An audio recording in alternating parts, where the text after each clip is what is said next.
السلام عليكم خوتي وخواتاتي، مرحبا بكم عندي في قناتكم شهيوات عائشه. اليوم ان شاء الله فيديو جديد وصفه جديده. اليوم غنشارك معكم عصير اللي كيجي اكثر من رائع وكيجي غزال. هانتوما كتشوفوا مكونات متواجدين في كل بيت واقتصادي وكيجي زوين بزاف واكثر من رائع. واللي ضاقوا عندكم غيسولكم على المقادير شنو دايرين فيه. هانتوما خوتي وخواتاتي كيفاش كيجي العصير ديالنا، كيجي زوين بزاف كي قلت لكم، كيجي لذيذ. ونتمنى منكم الا عجبكم لا فيديو وكيعجبكم المحتوى ديال القناه ما تبخلوش عليا بديك اللايك، الله يجازيكم بخير. كتنساوها ليا وتبارطاجيو ليا قناتي للعائله والحباب باش تعمل فائده فضلا وليس امرا. وشكرا الناس اللي دخلوا جداد، كنقول لكم مرحبا والف مرحبا. وشكرا الناس القدام.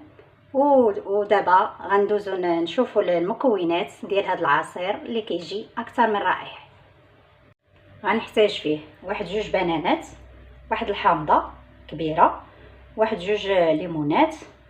وهنايا البنان، الا كان عندكم البنان كبير غديروا غير حبه البنان وحده، والا كان عندكم صغير بحالي انا درت جوج.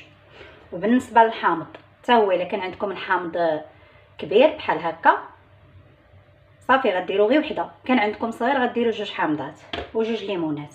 انا نقشر هادشي وانا معاكم.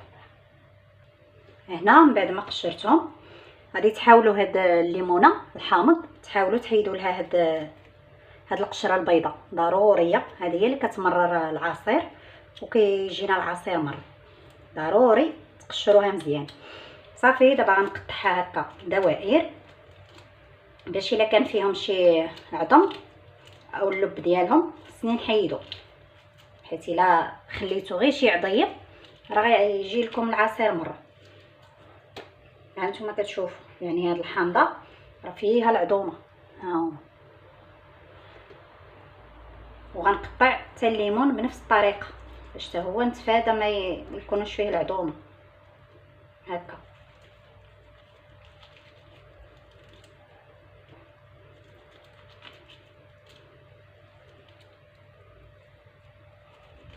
كي قلت لكم داك العظم كيمرر العصير وكيجي مر. صافي غنحيد هاد العظومه اللي في الحامض، نقيهم مزيان، ضروري ندوز لينا حتى علفه كي كنقولوا. هانتوما نقيهم مزيان مزيان. وهذا العصير راه كيحماقوا عليه الوليدات كيجي غزال. ودابا ان شاء الله مقبلين على شهر رمضان، الله يوصلنا ليه بخير وعلى خير ان شاء الله، لا فاقدين ولا مفقودين.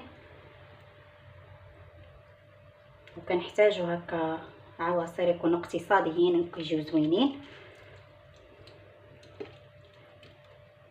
وغتجربوا هذا وغتردوا عليا.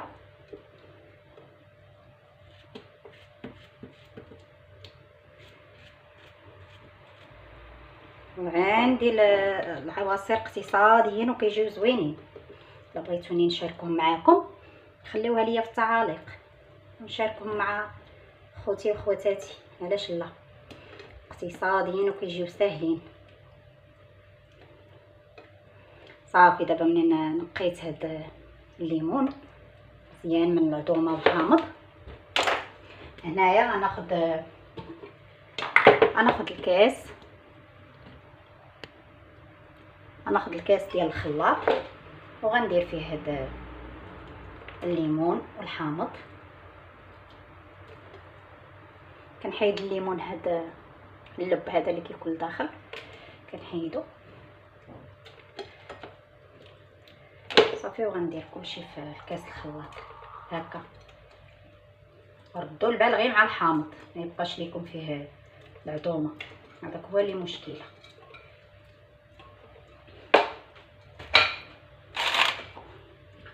وهنايا عندي ايطرو ديال الماء، غندير غير النص ديالو باش غنطحن هاد المكونات، غنديروش كامل.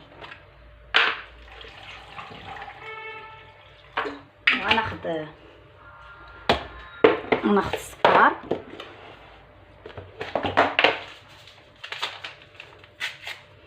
وخديت انا واحد الساشي د الفاني، كتبقى اختياريه، بغيتو ديروها ديروها، ما بغيتوش كيبقى لكم الاختيار. غير هي كتعطي مذاق زوين لهاد العصير وكتجي زوينه. انا في اي عصير كتعجبني ندير الفاني، وكي قلت لكم كيبقى لكم الاختيار، بغيتو ديروها ديروها، ما بغيتوش ما ديروهاش.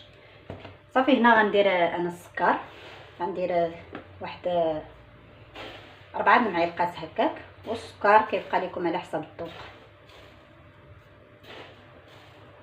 يمكن لكم اللي ما كيبغيهش بالسكر يدير ليه العسل باش يبقى طبيعي 100%، واللي ما كيبغيش كاع الحلاوه يحيد السكر مره كاع ما يديروش. صافي خواتاتي انا نطحنو ونرجع معكم. وهنا من بعد ما طحنتو دابا غادي ناخذ اناء اللي غنديرو فيه وغنصفيه، ويمكن لكم ما تصفيوش كاع، يعني هانتوما راه كيطحن كامل، كيطحن كتبقى فيه حتى شي حاجه. هاد القضيه ديال التصفايه الا بغيتو تصفيو، غير الا ما كانتش عندكم كي كنقولوا الخلاط كيطحن مزيان، هذاك الشيء علاش صفيوه. بالنسبه لي انا راه طحن ليا مزيان، ما يعني ما بقى ليا فيه حتى شي حاجه. صافي غنزيد داك الماء هكا وغنزيد نخليه هنايا.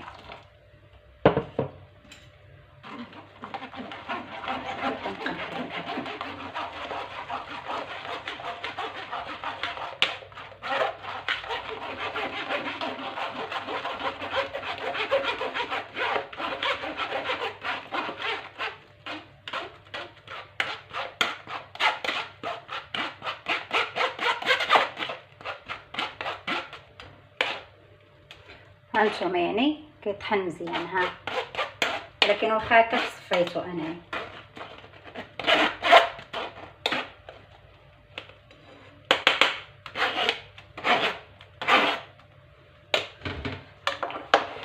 هانتوما هذا هو العصير ديالنا، نقرب لكم. هانتوما كتشوفوا كيجي غزال، كيجي منعش داك الحامض والليمون، ما نقولش لكم كيفاش كيجي. نتمنى تجربوا هذا العصير، وإلا جربتوه راه ما غتندموش عليه. وإلا بغيتوا عواصر اخرى باقتصاديين، عندي تا عواصر بدون فواكه، إلا بغيتوهم مرحبا. ودابا غنقول لكم بسلام عليكم حتى الفيديو قادم ان شاء الله.